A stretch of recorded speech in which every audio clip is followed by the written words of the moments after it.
உயிர்ப்பின் நாளில் என்ன செய்தியை சொல்லலாம்? ஆண்டவர் உயிர்த்தார், இயேசுநாதர் உயிர்த்த கடவுள். நம்ம உயிர்த்த பிறகுதானே அதை பார்க்க முடியும். உயிர்க்கணும்னா முதல்ல என்ன செய்யணும்? இறந்தா தானே உயிர்க்க முடியும். அப்போ நாங்கள் இறந்த பிறகுதானே சாமி உயிர்ப்பு எங்களுக்கு பிரயோஜனப்படும். இப்போ உயிர்ப்பு பிரயோஜனப்படுமான்னு கேட்கறதுக்கு வாய்ப்பு இருக்கா இல்லையா? உண்மைதானே? இதில் என்ன இருக்குது? யோசிப்போம். கடவுளை பற்றி யோசிக்கும் போது நம்ம தப்பாலாம் யோசிக்க மாட்டோம். நம்ம என்ன மாதிரி யோசித்தாலும் கடவுள் ஞானம் கொடுப்பாரு. ஆனால் யோசிக்கணும். நீங்கள் எவ்வளோ பெரிய தூண்டில் போடுறீங்களோ அவ்வளோ பெரிய மீன் கிடைக்கும். அது மாதிரி எவ்வளோ பெரிய கேள்வி எழும்புதோ அவ்வளோ பெரிய பதில் கிடைக்கும். எவ்வளோ பெரிய கஷ்டத்தை அனுபவிக்கிறீங்களோ அவ்வளோ பெரிய சாட்சியாக மாறுவீங்க. நல்லா தெரிஞ்சுக்கோங்க. நீங்கள் ஒரு கஷ்டத்தையும் துன்பத்தையும் நீங்கள் சமாளிச்சுக்கிட்டு இருக்கிறீங்கன்னா கடவுள் உங்களை பெரிய கருவியாய் மாற்றி கொண்டிருக்கிறார். அதனால கேள்வி கேட்கறத பற்றி கவலைப்படாதங்கண்ணே. ஆனால் கேள்வி கேட்டு நம்பிக்கையினால் கேள்வி கேட்கணும், அவநம்பிக்கையினால் கேள்வி கேட்கக்கூடாது. கடவுளை நம்புறேன், எனக்கு வெளிப்படுத்தும், நீர் எனக்கு வெளிப்படுத்தாம போகக்கூடாதுங்கிறதுக்காக ஒரு கேள்வி கேட்கணும். இப்போ உயிர்க்கணும்னா முதல்ல என்ன செய்யணும்? இறந்தா தானே உயிர்க்க முடியும். அப்போ இறந்த பிறகு உயிர்க்கிறத பற்றி உயிரோட இருக்க நமக்கு என்ன கவலை? இந்த கேள்வி வருமா வராதா? இன்னைக்கு அதனால தான் காலேஜுக்கெல்லாம் போனோம்னா அந்த பேலுவை கேட்கறதா தான். ஃபாதர், ஆண்டவரை பற்றி பேச போறீங்க, கடவுளுக்கு எனக்கும் உறவு செத்த பிறகு தானே. நம்ம மோட்சத்தை பற்றி பேச போறீங்க, மோட்சம் நம்ம செத்த பிறகு தானே. நரகமா மோட்சமானு இருக்கிறது வரைக்கும் வாழ்வோம் ஃபாதர், செத்த பிறகு பார்த்துக்குவோம் ஃபாதர் அப்படின்னு சொல்ல ஆரம்பிச்சிடுறான். அப்போ நான் இன்னைக்கு வரும்போதும் யோசித்தேன், உயிர்ப்பை பற்றி பேசணும்னா என்ன பேச? பிரியமானவர்களே, நினச்சிக்கிட்டு பைபிளை திறந்தேன். கரெக்டாக கொலேசியர் புத்தகம் வந்தது. கொலேசியர் புத்தகத்தில் 2வது அதிகாரம் வந்தது. எடுத்துக்கோங்க, கொலேசியர் 2வது அதிகாரம் வந்தது. எனக்கு உடனே ஆண்டவர் எவ்வளோ பெரிய அதிசயம் செய்கிறார், நம்ம கூட பேசுகிறார் அப்படின்ட்டு ஒரு நினப்பு. ஏன்னா என் உள்ளத்தில் ஒரு கேள்வி வச்சுட்டேன்னா, ஒரு தூண்டில் போட்டேன்னா, தூண்டில் போட்ட உடனே மீன் மாட்டுது பாருங்க, வசனம் கிடைக்குது பாருங்க. கொலேசியர் புத்தகம் 2வது அதிகாரத்தில் 11வது வசனத்திலிருந்து வாசிக்கணும். இந்த வாசித்துட்டுமா? நீங்கள் திருமுழுக்கு பெற்ற பொழுது அவரோடு அடக்கம் செய்யப்பட்டீர்கள். சாவிலிருந்து அவரை உயிர்த்தெழச் செய்த கடவுளின் ஆற்றல் மீது கொண்டுள்ள நம்பிக்கையால் அவரோடு நீங்களும் உயிர் பெற்று எழுந்துள்ளீர். கேள்வி இங்க, பதில் வந்தது வருங்க. ஆண்டவர் கொடுத்துட்டார் உடனே. தம்பி, நீ திருமுழுக்கு பெற்ற பொழுதே இந்த உடலுக்கு இறந்து விட்டாய், நீ இப்போது கிறிஸ்துவோடு உயிர்த்த பிள்ளையாய் இருக்கிறாய். நல்லா தெரிஞ்சுக்கோங்க, நாம் எல்லாம் வாழும் பிள்ளைகள் அல்ல, உயிர்த்து வாழும் பிள்ளைகள். கடவுள் உங்களை உயிர் பெற்றல செய்து விட்டார். யாரோடு? இயேசுவோடு. ஈஸ்டர் பெருவிழா கொண்டாடினீங்களா? ஈஸ்டர் பெருவிழா கொண்டாடும் போதே நீங்களும் உயிர்த்து விட்டீர்கள். அப்ப நம்ம வாழ்ந்து கொண்டிருக்கிறோம் என்பதல்ல, உயிர்த்து வாழ்ந்து கொண்டிருக்கிறோம் என்கின்ற வசனம் சொல்லப்படுகிறது. இயேசுவோடு இறந்து விட்டோம், இயேசுவின் சாவோடு நம்முடைய சாவு முடிந்து விட்டது, இப்போது நாம் உயிர்த்து வாழ்ந்து கொண்டிருக்கிறோம். அடுத்து, நம் குற்றங்களை அவர் மன்னித்துள்ளார், நமக்கு எதிரான ஒப்பந்த விதிகள் பல கொண்ட கடன் பத்திரத்தை அவர் அழித்து விட்டார், அதை சிலுவையில் வைத்து ஆணி அடித்து அறவே ஒழித்து விட்டார். இந்த பாவத்திற்கு ஒரு கடன் பத்திரம் இருந்ததில்ல. சரி, சின்ன வயசுலேருந்தே நமக்கு அறியாமையில் நிறைய பாவங்கள் பண்ணியிருக்கோம், அல்லது அகம்பாவத்தில் நிறைய பாவம் பண்ணியிருக்கிறோம், அல்லது திமிர்னால நிறைய பாவம் பண்ணியிருப்போம், அல்லது பலகீனத்தினால நிறைய பாவம் பண்ணியிருப்போம். அத்தனை பாவங்களையும், அது எப்படிப்பட்ட பாவமாக இருந்தாலும் சரி, அத்தனை பாவங்களையும் கடன் பத்திரம் இருக்கு இல்லைங்களா, அது மாதிரி வாங்கி ஆண்டவராகிய இயேசு கிறிஸ்து சிலுவையில் வைத்து அறைந்து ஒழித்து விட்டார். இப்ப நம்ம கடனாளிகளா சுதந்திர பிள்ளைகளா? கடனாளிகளா சுதந்திர பிள்ளைகளா? சத்தமா புரியுதா? கடனாளிகள் அல்ல, பாவத்திற்கு கடனாளிகள் அல்ல, நோய்க்கு கடனாளிகள் அல்ல, பலகீனத்திற்கு கடனாளிகள் அல்ல, உயிர்த்த பிள்ளைகள் என்று சொல்லப்படுகிறவர்கள் சுதந்திர பிள்ளைகள், சுதந்திரமாய் வாழுகிறவர்கள். செத்த பிறகா உயிரோடு இருக்கும் போதா? செத்த பிறகா உயிரோடு இருக்கும் போதா? உயிருடன் இருக்கும் போதே. அப்போ இந்த உயிர்ப்பு என்பது உங்களுக்கும் எனக்கும் சரிதானே? இல்லை இறந்த பிறகு உயிர்ப்பை பற்றி பேசிக்கிட்டு இருக்கிறோமா? கொலேசியர் புத்தகம் 2வது இந்த அதிகாரத்திலே அவர் தெள்ளத் தெளிவாக நமக்கு சொல்லிவிட்டார். அது மட்டும் இல்லை, அடுத்து கீழே வாசித்தேன், கிறிஸ்துவோடு இறந்து நீங்கள் உலகின் பஞ்சபூதங்களிலிருந்து விடுவிக்கப்பட்டீர்கள். ஆமென், ஆமென். எத்தனாவது வசனம் தெரியுமா? 20வது வசனம். பஞ்சபூதம்னா என்னது? எதெல்லாம் பஞ்சபூதம் சொல்லுங்க யாராவது? பஞ்சபூதம் 5 பூதம் சொல்லாங்களா? என்னதெல்லாம்? நிலம், நீர், நெருப்பு, காற்று, ஆகாச வெளின்னு சொல்றாங்களா? இந்த 5 பஞ்சபூதம் எங்க இருக்கு? நிலம் வந்தா மண்ணு கிடக்கு சாமி, ரைட்டு. காற்று இருந்தா சுத்துது சாமி, ரைட்டு. வெளிச்சம் அது காலையில் சூரியன் வரும்போது வரும் சாமி, ரைட்டு. சூடு வீட்டில் அடுப்பு பற்ற வச்சா வரும் சாமி, ரைட்டு. ஆகாச வெளி இந்தா வெட்ட வெளியா இருக்கலாம் சாமி, இருக்கு. 5 பூதமும் நமக்கு வெளியில இருக்கா, நமக்கு உள்ள இருக்கா? நமக்குள்ள. இந்த உடம்பே 5 பூதத்தால் ஆனது தானே. எங்க பைபிள்ல கொலேசியர் புத்தகம் அதை தெளிவாய் சொல்லுகிறது. 5 பூதத்தால் நீ உடம்பு வச்சிருக்கல்ல, இந்த உடம்பிலிருந்து நீ விடுவிக்கப்பட்டு விட்டாய். பிரைஸ் தி லார்ட், ஆமென். இந்த உடம்பல்ல நீ உயிர்த்த பிள்ளை என்றால் இந்த உடம்பை தாண்டி சிந்திக்கணும். இந்த உடம்புக்குள்ளே சிந்திக்கப்படாது. இந்த உடம்பு மட்டுமே நான் நினைக்கப்படாது. ஐயோ 35 வயசுல 2 வெள்ளை முடி வந்துடுதே, நான் வயசாயிடுதோ, கிழவன் ஆயிட்டனோ, கிழவி ஆயிட்டனோ, ஐயோ அழகு போச்சே, பவுடரை கூட்டு, மேக்கப்பை கூட்டு, லிப்ஸ்டிக்கை கூட்டு, இல்லை ஐயா கூட 10 ரூபா கூடல நான் போய் என்னது டை அடிச்சுக்கணும்ல, அப்போ நம்மள பளவளன்னு தெரியும்னு படக்குன்னு மனுஷனுக்கு ஒரு யோசனை வந்துருதா இல்லையா, ஒரு பயம் வந்துருதா இல்லையா? அப்படிப்பட்டவர்கள் என்ன நினைக்கிறார்கள்னா, நான் யாரு? இந்த முடி. நான் யாரு? இந்த சுருக்கம் கூடாத அழகு. நான் யாரு? இந்த உடம்பு. சாமி வாழ்க்கையே வெறுத்து போச்சு சாமி. எதுக்கு? இந்த இடுப்பு பக்கமா ஒரு வலி ரொம்ப நாளா இருக்கு சாமி. ஏன்டா உயிரோட இருக்கம்னு தெரியுது. நீ இடுப்பு வலியா? வலி இருக்கு, ஆனா அதுதானா நீ? அவ்வளவுதானா நீ? பிரியமானவர்களே, இந்த உடலை, பஞ்சபூதத்தை, வசனம் பாருங்க, உயிர்த்த பிள்ளைகள் என்றால், நாம் உயிர்த்த பிள்ளைகள் என்றால் இந்த உடலை தாண்டி, இந்த உடம்புக்கு வெளியில நாம் மீட்கப்பட்ட பிள்ளைகள், பஞ்சபூதங்களில் இருந்து விடுவிக்கப்பட்டு விட்டோம். அடுத்து 3வது அதிகாரத்துல முதல் வசனத்தை பாருங்க. நீங்கள் கிறிஸ்துவோடு உயிர் பெற்று எழுந்தவர்கள் ஆனால் மேலுலகு சார்ந்தவற்றை நாடுங்கள். ஆமென், ஆமென், பிரைஸ் தி லார்ட். அந்த வசனத்தை எல்லாரும் சேர்ந்து ஒரு தடவை வாசிங்க. நீங்கள் கிறிஸ்துவோடு உயிர் பெற்று எழுந்தவர்களானால் அங்கு கிறிஸ்து கடவுளின் வலப்பக்கத்தில் அமர்ந்திருக்கிறார். அடுத்த வரி வாசிங்க. இவ்வுலகை சார்ந்தவை பற்றி அல்ல, மேலுலகு சார்ந்தவை பற்றியே எண்ணுங்கள். ஏனெனில் நீங்கள் கிறிஸ்துவோடு இறந்து விட்டீர்கள், உங்கள் வாழ்வு அவரோடு இணைந்து கடவுளில் மறைந்து இருக்கிறது. கிறிஸ்துவே உங்களுக்கு வாழ்வு அளிப்பவர். அவர் தோன்றும் பொழுது நீங்களும் அவரோடு மாட்சி பொருந்தியவர்களாய் தோன்றுவீர்கள். நம்ம கொஞ்ச நாள் கழித்து காணாமல் போகின்ற ஒரு 100-150 ஆண்டுகள், யாராவது 150 வயசு வரைக்கும் இருப்பீங்கன்னா, நான் நம்பி சொல்றேனே, எதுக்கு குறைச்சி சொல்லுவானே, சொல்றதே 150 வயசு வரைக்கும் நீங்க நல்லா இருந்தீங்கன்னா 150 வயசுக்கு பிறகு என்ன செய்ய போகுது? இந்த உடம்பு காணாம பெருமா போவாதா? இந்த உலகம், இந்த வாழ்க்கை, இந்த காரியங்கள் எல்லாமே உங்க கண்ணுக்கு 150 வருஷம் தான் தெரியும். 150 வருஷம் கழிச்சு எல்லாம் பொடி பொடியா காணாம பெற போகுது. இந்த பஞ்சபூதங்களிலிருந்து விடுதலை பெற்று விட்டோம் என்று சொன்னால், ஆண்டவருடைய அன்பு குழந்தைகளே, நம்முடைய புத்தி எதை நாட வேண்டும்? மேலுலகு சார்ந்தவற்றை நாட வேண்டும். ஒன்று. இரண்டாவது, கிறிஸ்துவே நமக்கு வாழ்வு தருகிறவர். ஆகவே கிறிஸ்துவை நாடி தேட வேண்டும். ஆமென், ஆமென். நம்ம எல்லாம் கிறிஸ்துவை நாடி தேட வந்துட்டோம். 100 மார்க் உங்களுக்கு வெள்ளை கவுண்டன் படி கொடுத்தாச்சு. ஏன் 100 மார்க்கு? ஏன்னா ஊருக்குள்ள இருக்க எல்லாரும் வந்துட்டீங்க. எனவே நீங்கள் இயேசுவை தேட கற்றுக்கொண்டு விட்டீர்கள். நீங்கள் கிறிஸ்துவை தேட கற்றுக்கொண்டு விட்டீர்கள். கிறிஸ்துவை தேடி வந்து கொண்டு இருக்கிறீர்கள். ஆகவே அதுக்கு ஒரு தடவை கை தட்டிக்குவோம். பிரியமானவர்களே, இப்ப நம்ம அடுத்து செய்ய வேண்டியது என்னன்னா, நாம் நாடுவது மேலுலகு சார்ந்ததாக இருக்க வேண்டும். இது ஒண்ணும் தான் முக்கியம். இங்கத்தான் இந்த உயிர்ப்பை நான் உள்ளே கொண்டு வருகிறேன். உயிர்த்தார் இல்லைங்களா கிறிஸ்து? கிறிஸ்து உயிர்த்த உடனே அங்க என்ன நடந்தது? சீடர்களுக்கு மத்தியில் என்ன நடந்தது அப்படின்னு பார்த்தோம்னா, திருத்தூதர் பணி 6வது அதிகாரம் 1 முதல் 7 வரை உள்ள வசனம். திருத்தூதர் பணிகள் 6வது அதிகாரம் 1 முதல் 7.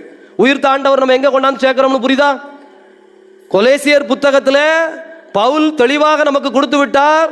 நீங்கள் பஞ்சபூதங்களுக்கு இறந்து விட்டீர்கள், திருமுழுக்கில் கிறிஸ்துவோடு அடக்கம் செய்யப்பட்டு விட்டீர்கள். இயேசுவை உயிர்த்தெழச் செய்த அதே கடவுள் உங்களையும் உயிர்த்தெழச் செய்து விட்டார். எதனால்? நீங்கள் கொண்ட நம்பிக்கையால். நீங்க எதனால உயிர்த்தீங்க? உங்கள் நம்பிக்கையால். நீங்க எல்லாம் உயிர்த்த பிள்ளைகள் அங்க வந்து உட்கார்ந்து இருக்கிறீங்க. நம்பிக்கை இல்லாம இருந்தா உயிர்க்க முடியுமா? வாய்ப்பே கிடையாது. ஆமா, குணம் கிடைச்சுதான் சும்மா போட்டுக்கிட்டு அதெல்லாம் சும்மா எதையாவது கதை சொல்லுவாங்கன்னு சொன்னா ஒன்றும் செய்ய முடியாது. சில ஊர்கள் அப்படி இருக்கிறது, சில இடங்கள் அப்படி இருக்கிறது, சில மனிதர்கள் அப்படி இருக்கிறார்கள். ஆனால் இங்கே இந்த வசனம் உண்மை பெற்றுடுச்சா? நம்பிக்கையினால் நீங்கள் உயிர் பெற்று இருக்கிறீர்கள். யார் மீது கொண்ட நம்பிக்கை? கிறிஸ்துவை உயிர்த்தெழ செய்த கடவுள் உங்களை உயிர்த்தெழ செய்வார் என்று. ஆகவே இறந்த பிறகு நடக்கிற காரியம் இல்ல, உயிரோடு. இது ஒரு தத்துவம், இது ஒரு பிலாசபி அல்லது தியாலஜி. இதை பேசி முடிச்சுட்டு நடைமுறைக்கு வருகிற பொழுது உயிர்த்த பிள்ளைனா, சாமி நீங்க சொல்றது ஒரு கற்பனையா கூட இருக்கலாம்ல. அதாவது என் நம்பிக்கையினால் நான் திருமுழுக்கில் இறந்து விட்டேன் என்பது போலவும், இப்போது நான் உயிர்த்த பிள்ளையா இருக்கிறேன் என்பது போலவும் நான் கற்பனை செய்வதாய் கூட இருக்கலாம் இல்லையா? அப்படின்னா இதோ திருத்தூதர் பணிகள் நமக்கு சொல்லுகிறது, நீங்கள் மேலுலகு சார்ந்தவற்றை நாட வேண்டும். கிறிஸ்து உங்களுக்கு வாழ்வு தந்தார், கிறிஸ்துவை தேட வேண்டும். கிறிஸ்துவை தேடி வந்துட்டீங்க, அதுக்கு 100 மார்க் கொடுத்துட்டோம். இப்ப மேலுலகு சார்ந்தவற்றை நாடுதல்னா என்னன்னு உங்களுக்கு தெரியணும். பிராக்டிக்கலா, கற்பனையில நம்ம பேசல, சும்மா கனவுல பேசல, நடக்கிறது பிராக்டிக்கலா இருக்கணும். உயிர்ப்பு என்பது இன்னைக்கு இங்க எனக்கு ஆசீர்வாதம் தரணும். அப்படின்னா என்னன்னா, திருத்தூதர் பணி 6:1-7 எல்லாரும் சேர்ந்து அப்படியே வாசிட்டு வாங்க. சீடர்கள் எண்ணிக்கை பெருகி வந்தது. கிரேக்க மொழி பேசுவோர் தங்களுடைய கைம்பெண்கள் அன்றாட பந்தியில் முறையாக கவனிக்கப்படுவதில்லை. நல்லா கவனிங்க, இது ஒரு பிரச்சனை. குரூப்பிசம் சில ஊர்ல இருக்கும், சில வீட்டிலே இருக்கும். நீ எல்லாம் அண்ணனுக்கு தானே செய்வோம்மா, அவன் சொல்லுவா நீ எல்லாம் தம்பிக்கு தானே செய்வோம்மா, அவ சொல்லுவா நீ அக்காளுக்கு தான் நிறைய செஞ்ச, எனக்கு 10 பவுன் கம்மியா தானே போட்டோம்பா. இவா சொல்லுவா உன்னை படிக்க வச்சாங்களா, அதுக்கு 5 லட்சம் செலவழிச்சாங்களா. சண்டை சச்சரவு நடக்கா இல்லையா? குருபீசம் இருக்கா இல்லையா? குருபீசம்னாக்கி கிரேக்கர்களுக்கும் யூதர்களுக்கும் இருந்ததுதான் குருபீசம் நீங்க நினைக்கப்படாது. ஒரு வீட்டுக்குள்ள இருக்கும், ஒரு நண்பர்களுக்கு மத்தியில் இருக்கும், அண்ணன் தம்பிக்கு இடையில சொத்து பிரிக்கும் போது குருபீசம் ஆயிரும். அதனால குருபீசம் என்பது நீங்க என்னமோ 2 ஜாதிக்காரன் சண்டை போட்டா தான், 2 நாட்டுக்காரன் சண்டை போட்டா தான், அல்லது 2 ஊர்காரன் சண்டை போட்டா தான் குருபீசம்லாம் நினைக்கப்படாது. நம்ம வீட்டுக்குள்ளேயே குருபீசம் என்ன செய்யும்? என்ன குருபீசம் அப்படின்னா, இந்த யூதர்கள் கிரேக்கர்கள், கிரேக்க மொழி பேசுகிறவர்கள் இயேசுவை நம்புகிறார்கள். அப்படி நம்பி வருகிற பொழுது இந்த அப்ப நம்ம சாப்பாடு கொடுப்போம் இல்லைங்களா? நீங்க சொல்லுவீங்கல்ல, வெளியூர்காரங்க முதல்ல சாப்பிட்டு போங்க ஐயா அப்படின்னு. இப்போ உள்ளூர்காரங்களா போய் உட்கார்ந்துக்கிட்டாங்கன்னு வச்சுக்கோங்க. வெளியில இருந்து வரவங்க 2 வாரம் வந்துட்டு 3வது வாரம் எங்க ஊர்காரங்களுக்கு நீங்க முதலே சாப்பாடு போட மாட்டீங்க, பசு போது இன்னும் நாங்க வரல அப்படின்ட்டு போவாங்களா? அதனால இன்னைக்கு நடக்கிற பிரச்சனை தான் அன்னைக்கும்.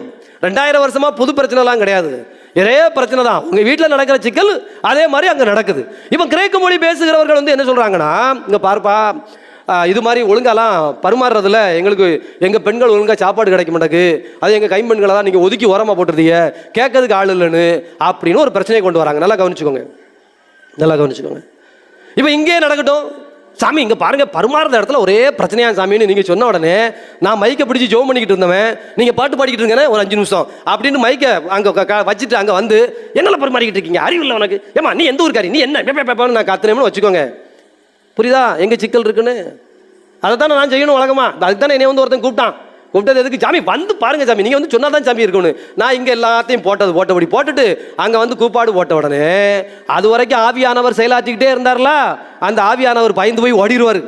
இந்த கிறுக்கு பயலாலாம் இருந்திருக்கான், இவன் இவ்வளவு பெரிய கிறுக்குன்னு தெரியாம இவன் வாயில இருந்துலாம் நம்ம பேசிக்கிட்டு இருந்திருக்கோம், இவன் இவ்வளவு பெரிய விளங்காத வேணும் தெரியாம. ஏன்னா நான் போடுற சத்தத்தையும் கூப்பாட்டையும் பார்த்த உடனே ஆவியானவர் பேசுன மாதிரி இருக்குமா, பேய் பேசுன மாதிரி இருக்குமா?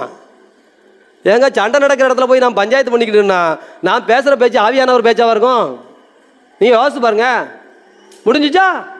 ஓடிடுவார் பக்கத்து ஊருக்கு ஆண்டவர், அது இவனை நம்பி வந்தோமே அப்படின்னு. பிரியமானவர்களே, நம்ம அப்படித்தான் பண்றோம். 8ஆம் கிளாஸ் படிக்கிற பையன் 5ஆம் கிளாஸ் படிக்கிற பையனை அடிச்சுட்டு அவன் அழுதுகிட்டே நிற்கான். வந்த வாத்தியாரு என்னல பண்ண, அவன் என்ன அடிச்சுட்டான். இல்லை முழுமாடு மாதிரி வளர்ந்துருக்கிய 8ஆம் கிளாஸ் படிக்கிற பையன் இந்த சின்ன பேல போட்டு அடிப்பியால, உனக்கு அறிவு இருக்கால அப்படின்னு 4 சாத்தினாரு. அவன் போகும்போது சொல்லிட்டு போறான், நீ மட்டும் முழுமாடு மாதிரி இருக்க, என்னையும் அடிச்ச. அவன் சொன்னது உண்மையா போய்யா? இவர் செஞ்சது சரியா தப்பாங்கிறதுலாம் நமக்கு 2வது கேள்வி. அவன் சொன்ன வார்த்தை அவன் புத்தியில அவ்வளவுதான் பட்டுது.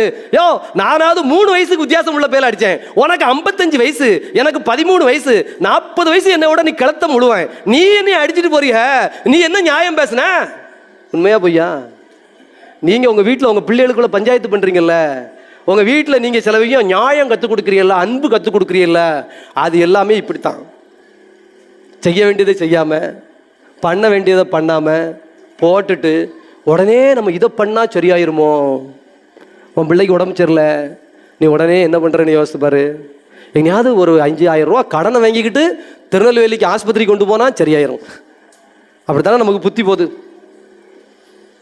என் பிள்ளைக்கு என்ன சாமி சேர்த்து வைக்கல, பேங்க்ல பாருங்க சாமி 10 லட்ச ரூபா போட்டு வச்சிருக்கேன், இந்த லாக்கர்ல 150 பவுன் நகை சேர்த்து வச்சிருக்கேன் சாமி, இதை விட வரணும் யாரும் சாமி வேணும் சொல்றமா இல்லையா?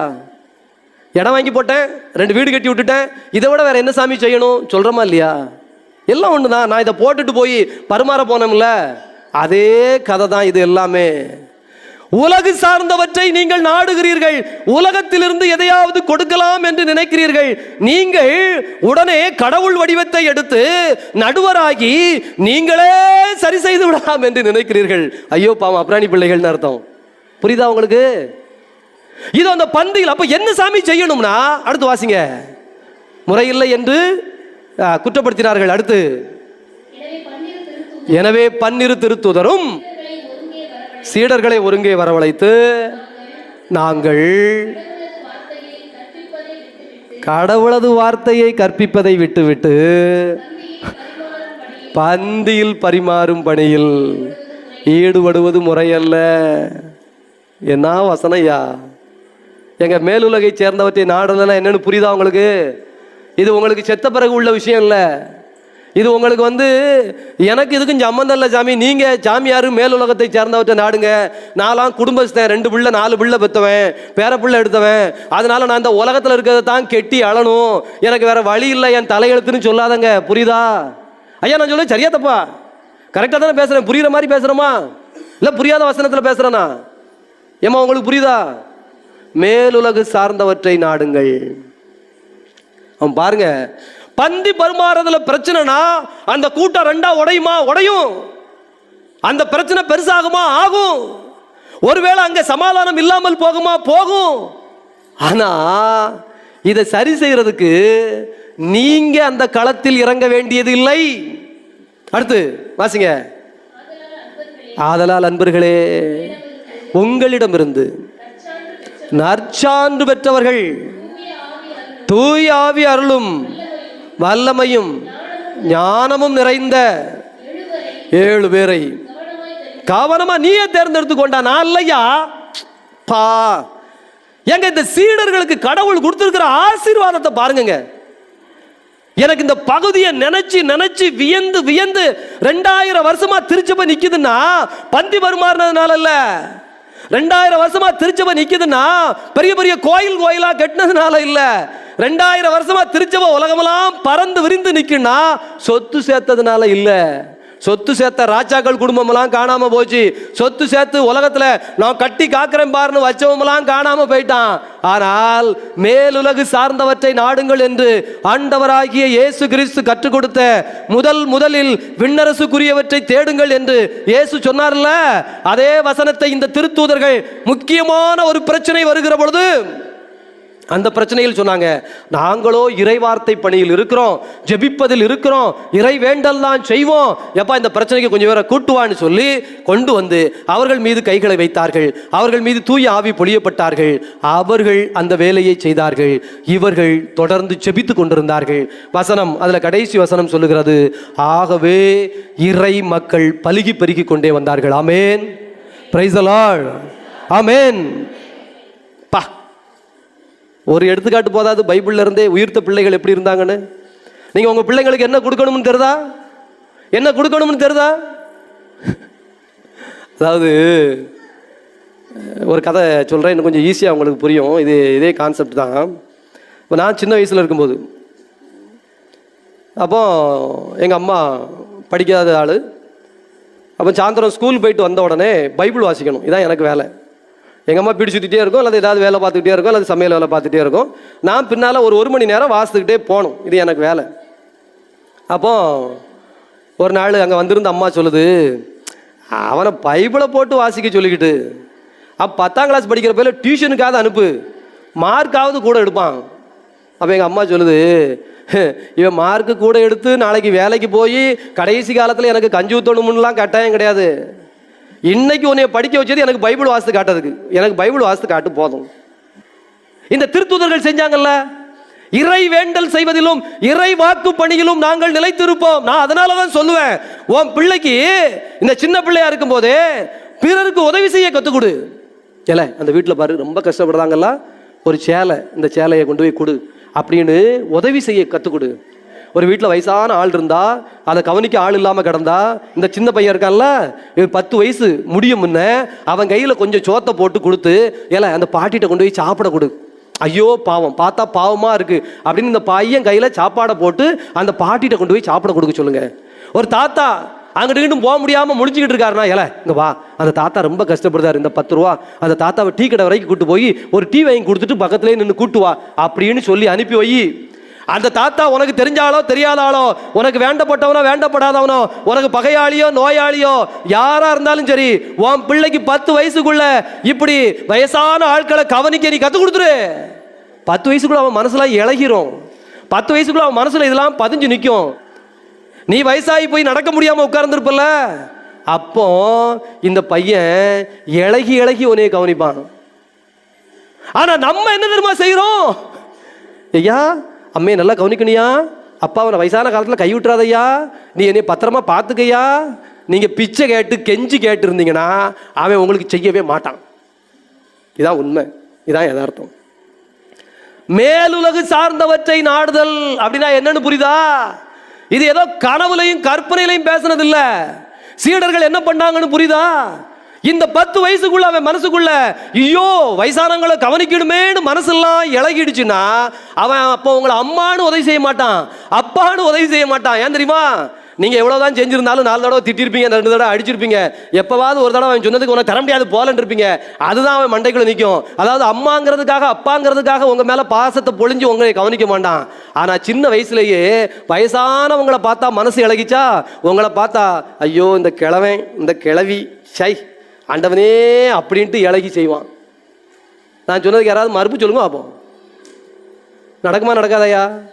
ஏமா நடக்குமா நடக்காதா? நீங்க என் பிள்ளை என்னை கவனிக்கணும்னா கவனிக்காது. நீங்க மேலுலகு நார்ந்தவற்றை நாட கற்றுக் கொடுத்தீங்கன்னா அது உங்களுக்கு நிற்கும். இதுதான் வசனம். அதைத்தான் இந்த திருத்தூதர்கள் செய்தார்கள். எங்க அம்மாவை நான் இதுக்கு ஏன் திரும்ப திரும்ப உள்ள கொண்டு வர வேண்டியது இருக்குன்னா, காலேஜ் முடிச்சாச்சு, இனிமேல் சாமியாரா போகலாமா அல்லது வீட்டுக்கு வரணுமான்னு. ஏன்னா எங்கள் வீட்டில் எங்கள் அப்பா கொஞ்சம் தண்ணியை போட்டு வம்புழுக்கிற ஆள்னு வச்சுக்கோங்களேன். அப்போ நான் எங்கள் அம்மாட்ட உட்கார்ந்து மெதுவாக சொல்கிறேன், ஒரு ஐடியா கேட்குறேன். ஏம்மா நான் வேணா வீட்டுக்கு வந்துருந்தேன் சாமியாரா போகணும்னு இல்லைனாலும். ஏன்னா நாளைக்கு சாமியாரா போன பிறகு நீங்கள் கண்ணை கசக்கிக்கிட்டு ஐயா நம்ம வீடு இப்படி கஷ்டமாக கிடக்கையா, இப்படிலாயா இருக்குது, இப்படிலாயா வாழ்க்கை போச்சுன்னு வந்து நின்னீங்கன்னா நமக்கு இறைப்பணியும் செய்ய முடியாது, வீட்டையும் கவனிக்க முடியாது, 2 கடையில் டென்ஷன் ஆயிரும். அதனால நான் வேணா வீட்டை வேணா நல்லபடியாக பார்க்கணும்னா சொல்லுங்கள், காலேஜ் முடிச்சாச்சு, இனிமேல் சாமியாரா போகணும்னா இனிமேல் படிக்க போயிடணும், இல்லைனா இதை பார்க்கணும், ஏதாவது ஒன்று உருப்படியாக செய்யணும் சொல்லுங்கள் அப்படின்னு. எங்கள் அம்மா சொல்லுது, ஐயா நீ சாமியாரா போகணுன்னு ஆசை இருந்தால் சாமியாரா போ, உனக்கு விருப்பம் இல்லைன்னா நீ வாட்டுக்கு உன் வாழ்க்கையை பாரு. ஆனால் எனக்காக, ஏன்னா நாங்கள் வீட்டில் 9 பேர் சரிதானா, நான் 3வது, எனக்கு 6 டிக்கெட் இருக்கு, எனக்காக என் பிள்ளைகளுக்காக நான் வந்தேன்னு நீ வராத. ஏன் தெரியுமா? உங்கள் அப்பன் குடியாரன், எல்லாருக்கும் தெரியும், ஊருக்கே தெரியும். நீ என்ன செய்ய போற சொல்லு, கொஞ்ச நாள் நல்லா இருப்ப, அப்புறம் அந்த ஆள் படுத்துகிற கொடுமை தாங்கலன்னு நீ தண்ணியை போட்டனு. இப்போ ஒரு லொல்ல நான் சமாளிக்கணும், இனிமே நான் எத்தனையை சமாளிக்கணும்? 2 சமாளிக்கணும். அதனால எனக்கு இங்கே வீட்டுக்காக இந்த பேச்சு பேசாத, உனக்கு இருந்தால் போய் இரு, உட்காரு, வேலையை செய், இவ்வளோதான் செய்யணுமே தவிர இதை தாண்டி யோசிக்கலை. பிரியமானவர்களே, உங்களுக்கு கான்செப்ட் புரியுதா? மேலுலகு சார்ந்தவற்றை நாட கற்றுக் கொடுங்கள்.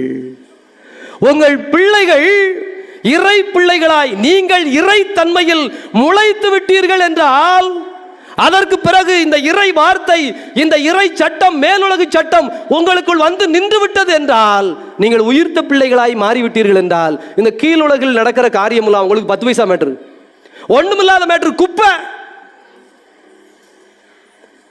அதுக்கு அடுத்து பாருங்க, திருத்தூதர் பணியில 3வது அதிகாரம். ஒரு நாள் இறைவேண்டல் செய்யும் நேரம் ஆகிய பிற்பகல் 3 மணிக்கு பேதுருவும் யோவானும் கோயிலுக்கு சென்றனர். அப்போது பிறவியிலேயே கால் ஊனமுற்றிருந்த ஒருவரை சிலர் சுமந்து கொண்டு வந்தனர். கோவிலுக்குள் செல்பவர்களிடம் பிச்சை கேட்பதற்காக அவரை நாள்தோறும் கோவிலில் அழகு வாயில் என்னும் இடத்தில் வைப்பர். அவர் கோவிலுக்குள் சென்று கொண்டிருந்த பேதுருவையும் யோவானையும் கண்டு பிச்சை கேட்டார். பேதுருவும் யோவானும் அவரை உற்று பார்த்து, எங்களை பார் என்று கூறினர். அவர் ஏதாவது கிடைக்கும் என்ற எதிர்பார்ப்புடன், புரிஞ்சா, ஒரு பிச்சைக்காரன், இவங்க 2 பேரும் உள்ள போறாங்க. ஏப்பா அங்க பாரு அப்படின்னு உடனே ஏதாவது பிச்சை போடுவாங்க, ஏதாவது காசு போடுவாங்க, ஏதோ தரப்போறாங்க தானே அவங்களுடைய பார்வை. இதோ ஏதாவது கிடைக்கும், பணம் கிடைக்கும், அல்லது ஒரு துணி கிடைக்கும், அல்லது ஒரு போர்வை கிடைக்கும் என்ற எதிர்பார்ப்புடன் அவர்களை ஆவலுடன் நோக்கினான். ஆனால் பேதுரு அவனிடம் சொன்ன வார்த்தையை சத்தமா எல்லாரும் சேர்ந்து வாசிங்க. எல்லாரும் சேர்ந்து வாசிங்க. பைபிள் வச்சிருக்க எல்லாரும் வாசிக்கணும் சத்தமா. பேதுரு அவரிடம், வெள்ளியும் பொன்னும் என்னிடம் இல்லை, என்னிடம் உள்ளதை உமக்கு கொடுக்கிறேன். நல்லா கவனிங்க. நீங்க உங்க பிள்ளைங்களுக்கு சொல்றதா இருக்கட்டும், அல்லது உங்களுக்கு சொல்றதா இருக்கட்டும், அல்லது உங்கள் சகோதர சகோதரிகளுக்கு சொல்வதா இருக்கட்டும், நீங்க யாருக்கு வேணாலும் சரி, இந்த வசனத்தை கண்ணாடி முன்னாடி நின்று ஒரு 50,000 தடவை சொல்லிருங்க. இதோ உனக்கு தருவதற்கு பொன்னோ வெள்ளியோ என்னிடம் இல்லை. உங்க பிள்ளைக்கு சொல்லுங்க, தைரியமா சொல்லுங்க, பார் உனக்கு தர்றதுக்கு நான் சொத்துலாம் சேர்த்து வைக்கல, என்னிடம் உள்ளதை உனக்கு தருகிறேன், என்னிடம் உள்ளதை உனக்கு தருகிறேன். என்னது? அடுத்த வரி, நாசரேத்தூர் இயேசுவின் பெயரால். நாசரேத்தூர் இயேசுவின் பெயரால் நீங்க உங்க பிள்ளைக்கு என்னதான் கொடுத்துருக்கீங்களா? கடவுள் பெயரால் என்ன கொடுத்தீங்கன்னு சொல்லுங்க. நான் சம்பாதிச்சமில்ல, இந்தா வச்சுக்க. கஷ்டப்பட்டு சம்பாதிச்சமில்ல, இந்தா வச்சுக்க. இது எல்லாம் கொடுத்தீங்க. கடவுள் பெயரால் என்ன கொடுத்தீங்க? கடவுள் கடவுள் கடவுள் இயேசு, நாசரேத்தூர் இயேசு, அவர் கொடுத்த என்ன கொடுத்தீங்க? நான் சொல்றேன் பாருங்க. பொன்னோ வெள்ளியோ உனக்கு தருவதற்கு என்னிடம் இல்லை, நாசரேத்தூர் இயேசுவின் பெயரால் சொல்லுகிறேன், எழுந்து நட. இவன் ஒரு 5,000 ரூபா போட்டிருக்கட்டும், அல்லது 50,000 ரூபா போட்டிருக்கட்டும், ஏன் 1 கோடி ரூபாயே போட்டிருக்கட்டும் பிச்சை. இந்த பிச்சைக்கு கொண்டு போய் வச்சிருந்தாங்கல்ல, அவங்க வந்தோடனே எடுத்துட்டு போயிருவாங்களா இல்ல பாதிய? அல்லது இவன் நொண்டியாவே உடமாவே வந்து இது என்ன வாழ்க்கை நடந்திருக்கும்? இப்படித்தான் நீங்க சொத்து கொடுக்குறீங்க. உங்க பிள்ளை குடிச்சு அழிச்சிருதான், நடக்கலையா? சாமி நான் கஷ்டப்பட்டு சேர்த்ததெல்லாம் என் பையனை பாருங்க குடிச்சு குடிச்சு அழிக்கான் சாமி. அப்படிதான் போவோம், அதான் நடக்கும். பிற வேற என்ன நடந்துரும்? நான் கஷ்டப்பட்டு கட்டி காத்ததெல்லாம் என் கண்ணு முன்னாடி காத்துல போகுது சாமி. இதெல்லாம் உங்க பல்லவி கிடையாது, உலகம் தோன்ற நாள்ல இருந்தே நடக்கிற பல்லவி இவ்வளவுதான். இதோ இந்த பேதுரு சொல்லுகிற வசனம் புரிகிறதா? மேலுலகு சார்ந்தவற்றை நீங்களும் நாடுங்கள், உங்கள் குழந்தைகளுக்கு நாட கற்றுக் கொடுங்கள். அதனால சொல்லுகிறார், நாசரேத்தூர் இயேசுவின் பெயரால் சொல்லுகிறேன், எழுந்து நட. இவன் நடந்துட்டானா இனிமே இவன் சம்பாதிச்சுக்குவான், இவன் பிச்சை எடுக்க வேண்டாம், இவன் நல்ல கல்யாணம் கட்டிடுவான், ஏன்னா பொண்ணு கிடைச்சிரும். அம்மா இவன் எத்தனை கோடி ரூபா கொடுத்துருந்தாலும் ஊனமுற்றவனை எவ்வளோ வாக்கப்பட்டு வர போறா, நாளைக்கு பிரச்சனை தானே, அப்படியே ஊக்கமுற்றவனை வாக்கப்பட்டு வந்தாலும் நாளைக்கு சொத்து காசப்பட்டு கள்ள தூக்கி தலையில போட்டான்னு வச்சுக்கோங்க, ஒரு பிரச்சனை இருக்குல்ல. இப்படி பல சிக்கல்கள் இருக்கா இல்லையா? இப்போ பேசாம அவனை நல்லபடியா குணப்படுத்தி விட்டாச்சுன்னு வச்சுக்கோங்க, அவன் மாட்டுக்கு உழைக்க போறான், புழைக்க போறான், கல்யாணம் முடிக்க போறான், நாளைக்கு பிள்ளைய வளர போது. நான் சின்ன வயசுல இப்படி நொண்டியா இருந்தேன்டா, எனக்கு காலெல்லாம் ஊனமா இருந்ததுடானா அந்த பிள்ளைகளுக்கு என்னன்னு கூட தெரியாது. இல்லைன்னு வச்சுக்கோங்க, குழந்தையே நாளைக்கு பிறக்கட்டும், மனைவி அன்பான மனைவி, பிள்ளைங்க என்ன சொல்லும், என்ன இருந்தாலும் எங்க அப்பா பிறவிலேயே கால் ஊனமானவரான் அப்படின்னு கஷ்டப்படுமா? கஷ்டப்படாதா? இப்போ இந்த சீடர்கள் கொடுத்தது பெருசா, பொண்ணு வெள்ளியும் கொடுத்திருந்தா அது பெருசா? உண்மையா பொய்யா நீங்களே சொல்லுங்க. பைபிள் வசனம் அழுத்தமான வசனம். கொலேசியர் புத்தகத்திற்கு திருத்தூதர் பணிகளில் இப்படி ஒரு வழக்கம் கிடைக்கும் நானும் நினைக்கல. இந்த பெருமை வெள்ளன் கவுண்டன் பட்டிக்கே சாரும், உங்களுக்கு தான் பெருமை, கை தட்டிக்கோங்க. ஏன்னா நான் இதுவரைக்கும் இந்த பிரசங்கத்தை எங்கேயும் வைக்கல. நீங்க தான் முதல்ல நீங்க கேட்டதுனால வாசித்ததுனால கேள்வி வந்ததுனால இந்த விட, அதனால இந்த பெருமையை நீங்களே சுமந்து கொள்ளுங்கள் பிரியமானவர்களே. ஆகவே செய்ய வேண்டியது என்ன அப்படின்னா, கொலேசியர் புத்தகத்திலேயே முடிச்சிருவோம், தொடங்கின இடத்துலேயே. கொலேசியர் புத்தகம் 3வது அதிகாரத்திலே 12வது வசனத்திலிருந்து, நீங்கள் கடவுளால் தேர்ந்து கொள்ளப்பட்டவர்கள், அவரது அன்பிற்குரிய இறைமக்கள். யாருடைய இறைமக்கள் நீங்களாம்? உங்க பிள்ளைங்களாம் யாருடைய பிள்ளைங்கள்? உங்க பிள்ளைங்கள் கிடையாது, கடவுள் பிள்ளைங்கள். இப்படி சொல்லி வளங்க.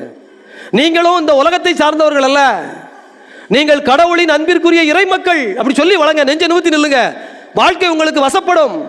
இதோ எனவே அதற்கு செய்ய என்னெல்லாம் இருக்கணும்? பரிவு, இரக்கம், நல்லெண்ணம், மனத்தாழ்மை, கனிவு, பொறுமை ஆகிய பண்புகளால் உங்களை அணி செய்யுங்கள். என்னெல்லாம் இருக்கணும் தெரியுமா? எல்லாரும் சேர்ந்து ஒரு தடவை சொல்லுங்க. பரிவு, சத்தமா சொல்லுங்க, எல்லாரும் சொல்லுங்க. பரிவு. ஐயா பெரிய ஆட்கள் எல்லாரும் சொல்லுங்க, நான் சொல்லுங்க. பெரிய ஆட்கள் எல்லாரும் சேர்ந்து சொல்லுங்க. 1 பரிவு, இரக்கம், நல்லெண்ணம், மனத்தாழ்மை, கனிவு, பொறுமை. பெரிய ஆட்கள்லாம் சொன்னீங்களா? நான் கீழே பார்த்துட்டே வாசித்தேன். அதனால ஏன்னா இதை நீங்கள் மனப்பாடமாக வச்சுக்கோங்க. பொறுமை இல்லாததுனால தான் பிரச்சனையே உலகத்தில். ஏன் நீங்கள் வீட்டுக்கு வந்தீங்க, ஒரு 5 நிமிஷம் பொறுத்திருந்தா சிம்பிளாக முடிஞ்சிருக்கும். வெளியிலேருந்து வந்தோம், டயர்டாக இருக்குது, எரிச்சலாகிடுது, ஒரு காஃபி போட்டு கொண்டான்னு சொன்னோம், இல்லைனா ஒரு டம்ளர் தண்ணியை கொடுன்னு சொன்னீங்க. அந்த அம்மா ஏதோ வேலை பார்த்துக்கிட்டு இருந்தது. 2 நிமிஷத்தில் நமக்கு பொறுமை இழந்த உடனே அப்புறம் வாயிலேருந்து என்ன வார்த்தைலாம் வருது? நல்ல வார்த்தையாக வருது. 2 நிமிஷம் தானே. அந்த 2 நிமிஷம் பொறுத்து இருந்தால் குடும்பத்தில் சந்தோஷம் சமாதானம் இருந்திருக்குமா இல்லையா? எல்லா விஷயத்துலையும் தான். ஒரு எடுத்துக்காட்டுக்கு நான் சின்னதாக சொன்னேன். இது மாதிரி இந்த வருஷம் இல்லைன்னா அடுத்த வருஷம், அடுத்த வருஷம் இல்லைன்னா அடுத்த வருஷம் நல்லலாம் நடக்கும்ல. அவசரம் அவசரம் பொறுமை இல்லாததுனால நீங்கள் பொறுத்திருந்து பாருங்க, உயிர்த்த பிள்ளைகள் என்பது புரியும். அதே போல கனிவான வார்த்தை, கடும் சொல்லான வார்த்தை கூடாது. மனத்தாழ்மை, ஆணவம் கூடாது, அகம்பாவம் கூடாது, நான் தான் பாருன்னு சொல்லக்கூடாது. கடவுளியா கடவுளியா கடவுளியா, கடவுள் கொடுக்காரியா, கடவுள் பேசுறாரியா, கடவுள் செய்கிறாரியா, இப்படி நீங்க மனத்தாழ்மையா இருந்து பாருங்க. அதே போல இந்த பண்புகளால் உங்களை அணி செய்யும் கொள்ளுங்கள். அடுத்து, ஒருவரை ஒருவர் பொறுத்து கொள்ளுங்கள், ஒருவர் பற்றி ஒருவருக்கு ஏதாவது முறையீடு இருந்தால் மன்னியுங்கள். அடுத்த வசனம் சொல்றாரு பாருங்க, ஆண்டவர் உங்களை மன்னித்தது போல நீங்களும் மன்னிக்க வேண்டும். இவை அனைத்திற்கு மேலாக அன்பையே கொண்டிருங்கள், அவை இவை அனைத்தையும் பிணைத்து நிறைவு செய்யும். கிறிஸ்து அருளும் அமைதி உங்கள் உள்ளங்களில் நெறிப்படுத்துவதாக. இவ் அமைதிக்கென்று நீங்கள் ஒரே உடலின் உறுப்புகளாக இருக்க அழைக்கப்பட்டிருக்கிறீர்கள். நன்றி உள்ளவர்களாக இருங்கள். பாருங்க, இதெல்லாம் சொன்னா இன்னொரு நாள் பிரசங்கம். அது தியானம்னா ஒரு நாள் தியானம். அதனால நன்றி உள்ளவர்களாக இருங்கள், அன்போடு இருங்கள், பொறுமையோடு இருங்கள், கனிவான வார்த்தை பேசுங்கள், மனத்தாழ்மையோடு இருங்கள், ஒருவரை ஒருவர் மன்னியுங்கள் மன்னியுங்கள் மன்னியுங்கள் மன்னியுங்கள். ஒன்றும் பிரச்சனை கிடையாதுங்க. ஐயோ போயா, ஐயோ பாவம் அடிச்சிட்டானா, சரி போப்பா நல்லா இருந்துட்டு போன்னு சொல்லுங்க. அதை கடவுள் அவனை பார்த்துக்குவாரு. நீங்க நல்லா இருப்பீங்க, நீங்க நல்லா இருப்பீங்க. ஏன்னா நீங்க நல்லா இருந்த வார்த்தை சொன்னீங்க. அதுவும் வலி வேதனை இருக்கும்போது நீ நல்லா இருந்துட்டு போப்பான்னு சொன்னீங்கன்னா கடவுள் உங்களை நல்லா வச்சிருப்பாரு, தூக்கி விடுவாரு. நாம மன்னிக்காததுனால தான் நம்ம வாழ்க்கையே தரிகட்டு சீர்கட்டு கிடக்கு. அதை நல்லா சொல்லியிருக்கிறார். நன்றி உள்ளவர்களாக இருங்கள். 17வது வசனத்தை சொல்லி முடிங்க. எதை சொன்னாலும் எதை செய்தாலும் அனைத்தையும் ஆண்டவர் இயேசுவின் பெயரால் செய்யுங்கள். எதை செய்தாலும் எதை சொன்னாலும் ஆண்டவர் இயேசுவின் பெயரால் செய்யுங்கள். வெள்ளக்கொண்டும்பட்டிக்காகவே வாசித்த இறைவாக்கு.